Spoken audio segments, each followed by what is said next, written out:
Hello everybody, we're back with another video of Lord of Chaos. We hope you enjoyed the video. I think this time we'll talk about Nyneave and Elayne and their storyline, which was kind of interesting.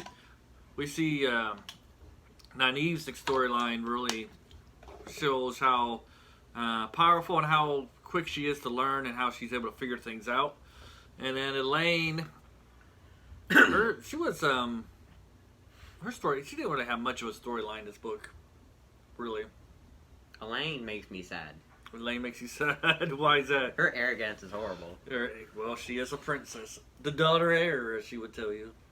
She is very arrogant, though. Okay, well, what's some examples of her arrogance? So, she believes basically...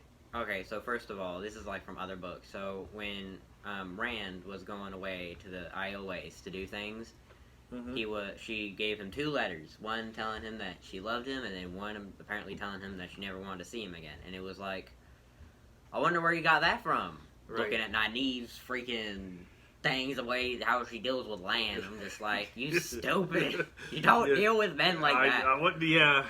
You just confused poor Rand over here. You can't treat every man the same way, like that, yeah. Like, and that's just Nynaeve. It might work with Land, but it's not gonna work with Rand. Other people. Rand's gonna be like, what? Yeah. What are you doing? Because Rand's a logical person. He's not. Yeah. He sees things. He's like, okay, you gotta do what you gotta do, and that's how he is. So it's like. Yeah, he doesn't. He wasn't at that time, but somebody who, if something was right out in front of him, that's how he accepted it. He wasn't trying to decode secret meetings. Unless it was with the lords, then it was more like he was like, you know what? Yeah, he had no tolerance for lords. He didn't like the lords, and I honestly thought it was pretty funny. But yeah. Also, Elayne seems to take. Elayne is like a tiny clone of Nynaeve. Okay, that's what I feel like, because every single opinion Nynaeve has Elayne adopts. So it's like, you gotta get away from this lady. Yeah. You are gonna. Bless you. Okay, I'm good now. But. So, like, also, Nynaeve's view on Matt, Elayne adopts that, too. Yeah. And it's like... Right. Yeah, Nynaeve thinks Matt doesn't really help himself out very much at the beginning with Elayne. One thing about Elayne, though, before we get on to that subject, is that she's taking all the credit for what Moghedien is teaching them. Well, I mean, they can't really give it to Moghedien. Right, but they're like... Well, I mean, true. She can't really do that. She's like, you know, she's the person where right before class, also, it's not before class, she's the person saying, "Here, what's the answers to these questions?" And she's getting all the answers from the smart people, and then turning her homework in and getting an A. So, but like, it seems more like Elayne. Okay, I feel like what's going on is that Nynaeve, since she's busy, she doesn't have like as much things. She's not able to report as much. And with Elayne is like basically a teacher, so. She probably has, like, quite a bit to report about things like that, so it's like... Well, there's a point where Nynaeve stops. She doesn't want anything to do with Moghedien anymore. Yeah, she's just like, I don't even like this lady. Yeah, she doesn't like how she feels when she has that bracelet on. Not like she feels bad for it's just trapping her, just like how the feelings are coming off Moghedien. She doesn't really like those. We have to agree on what to call her. Moghedien. I call her Moghedien. Oh, Moghedien. Oh, well, Moghedien, the spider. You call her a spider. I don't know. Right, and so... Coward, there you go. Right. You can call her the coward. Yep. And so, moving on to Nynaeve, we see that Nynaeve is a problem solver in this one when she helps cure or heal Logain. You know, we can see that she has to be mad to use her power, but we see that she's a able to a problem solver because she's looking around his aura, trying to figure out what's going on. It's amazing that she can keep a cool head while also being mad at the same time. It's like, how are you doing this? Right. I'm like, because when you get mad, all rational thought flies out the window, but with her, it's like all rational thought is concentrated. I'm just like. Right. What?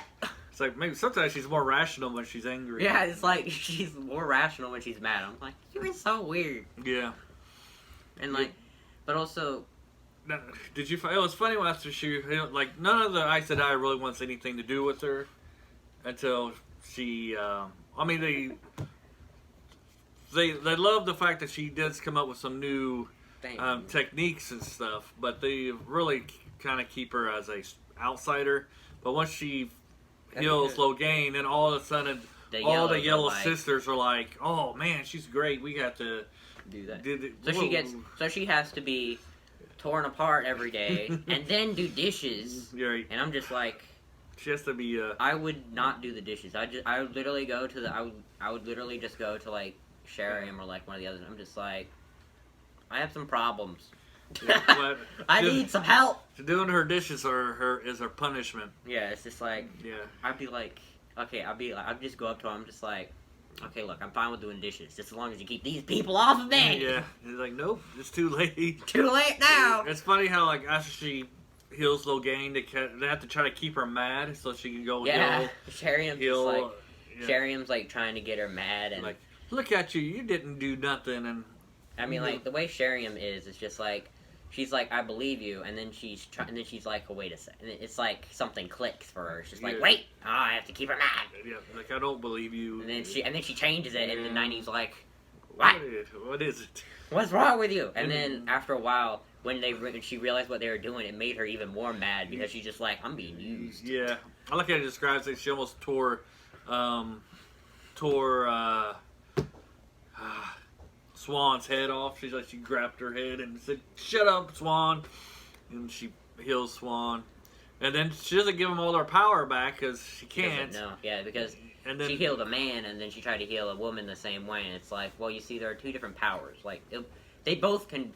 One of them is a little bit thinner than the other one because it's like a tube.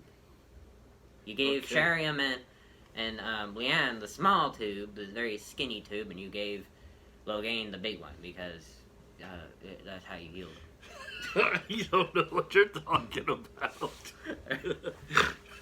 Snort. Okay. Snort? Nah, man, I have never snorted laughing before. Alright. But hey, anyway. I accomplished something. Yeah. But yeah, so, well, she heals them, and then they come up to her trying to give her all this food and stuff. They're like, heal us better.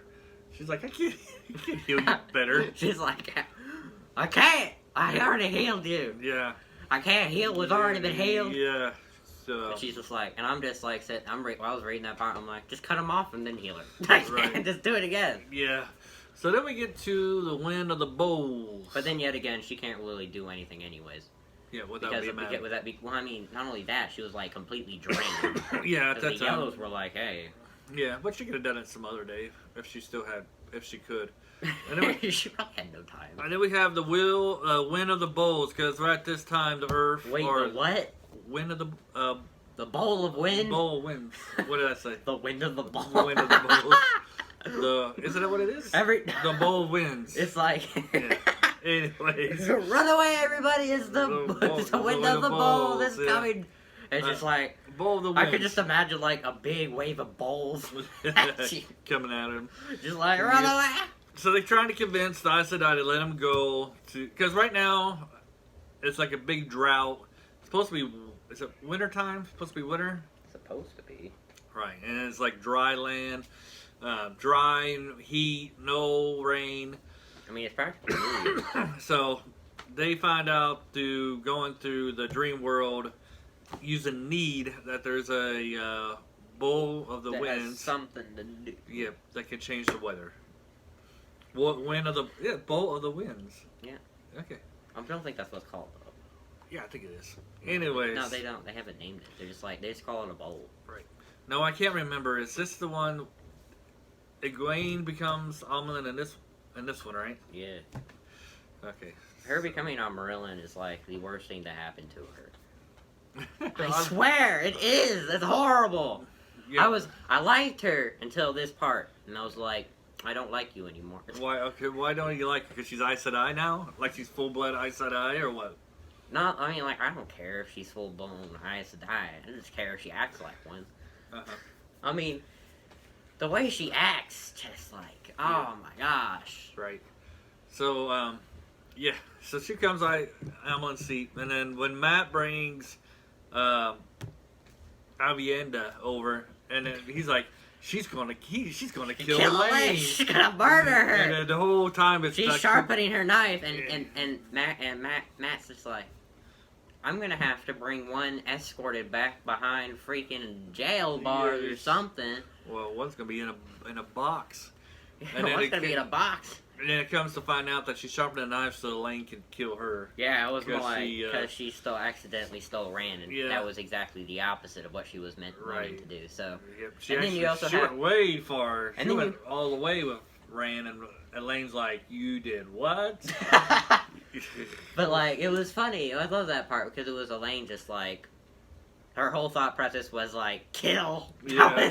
She went to like instant death mode or something. Yeah, she's like, yep. Instant kill mode. That's what for like split seconds. She was just like, she was so close to grabbing that knife, and she was just like, no. Yep. Good thing. Men told her about there'll be two other girls who love Rand with her. So otherwise, she might have. Then you also have Oliver, the 9-year-old, trying to kill her, and I was like, yeah, Oliver don't like any IU. And it was like Avienda was uneasy towards him, and when it said that, I was like, I think I would be too.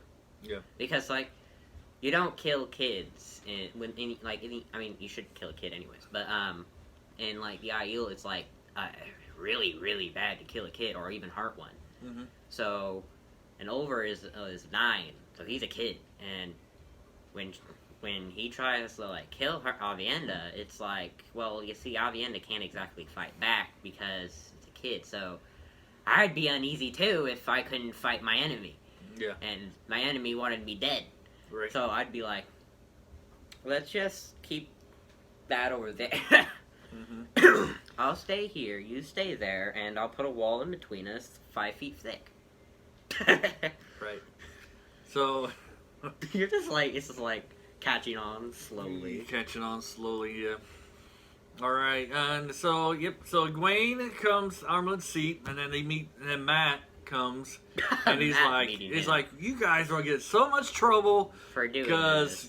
You're pretending to be the Armlet, and it's just like, Matt's just like... And whenever the idiot is who chose to be the Armlet seat sees you, she's going to punish you guys. Yeah, whoever the poor fool that they chose to be the Armlet is going to kill you guys, and it's just like...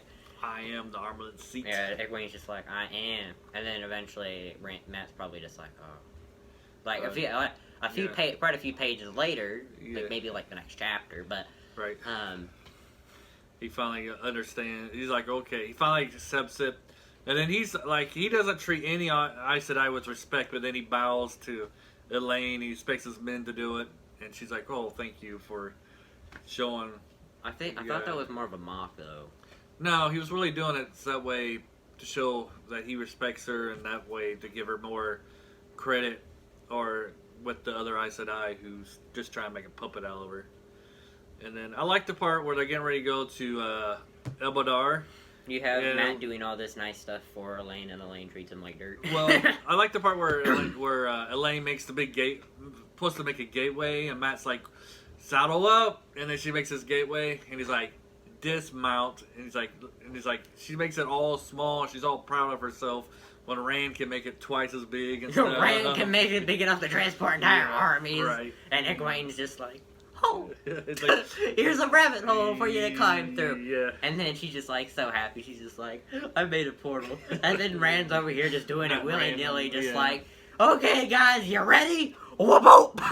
Your whole army can pass through.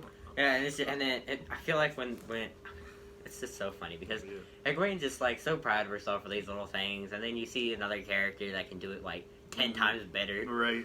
Like, so it's like you don't know nothing. Like when you see Perrin in the world of dreams with his wolf guide Hopper, he's just like wandering around. He's like able to do all these things like almost effortlessly, and then you have Egwene and the wise ones all doing this thing like, and they have to try, and then you have and then you just see Perrin just doing it effortlessly because because he has a wolf teaching him. Yep, he has somebody teaching him. All right, anything else about Egwene, Elayne, and Nyneave? I love Elaine's logic for thing. So what logic? Elayne is telling Matt what. Okay, right, if you guys hate this too, like where you're doing something and then someone tells you to do it, if you guys hate that, leave a comment because I hate it so much. Like, yeah, she And knows what he has to do, but so she she'll tells tell him him to do anyway. it, and it's just like, man, Matt's just like, I hate this. And her logic is, if I tell him what he already has to do, he'll eventually get into the habit of obeying me. And then you're looking at Matt's point of view, and it's just like, he wants you to tell him something he doesn't have to do, so he can just flat out say no. Hey, your logic is flawed! Yeah, her whole time there, she's trying to break Matt. And I think Matt's pretty much unbreakable. Matt's not broken. And then you have Nyneave like trying to channel at him because he's wearing that Fox medallion, and it's just like, and apparently it's so much that it's actually leaving marks because where the thing gets like changes temperature, and I'm just like, right, it's so cold. You guys are so annoying. Yeah. And then you learn that it's actually like not that. I think it was only like, I think they each did it like once, and then you have the 2 others that came with them like trying to constantly do it. Yeah. So you learn that, and like Nyneave was trying to do it once. Yeah, And, the 2 other Sedai's the ones that were really a pain in the neck. yeah, Nyneave was just like trying to channel on him for like at one point she was like trying to channel him like really hard or something, and then he like glares at her and she almost falls out of her seat. Yeah, well, Nyneave's scared of him at this time because she kicked him in the kicked him. And he threatened her, didn't he? Yeah, I don't he's remember. like, I can't remember for the life of me what his threat was. It keeps referring back to it. I can't remember what it is. I think it was this. Was it as simply he was going to bend her over his knee and whoop her or something? I don't know. All the men are whooping the women on these. I mean, he can do it. I mean, I don't doubt that. He's like 10 times better at everything that they are. Like, okay, they really undermine his knowledge. Okay, his knowledge dates back like quite a few millennia. So, I mean, right. So, exactly. All right. So this video is going long, so we're going to end it here. Hope you guys all enjoyed it. Have a great day, and see you next time. Adios.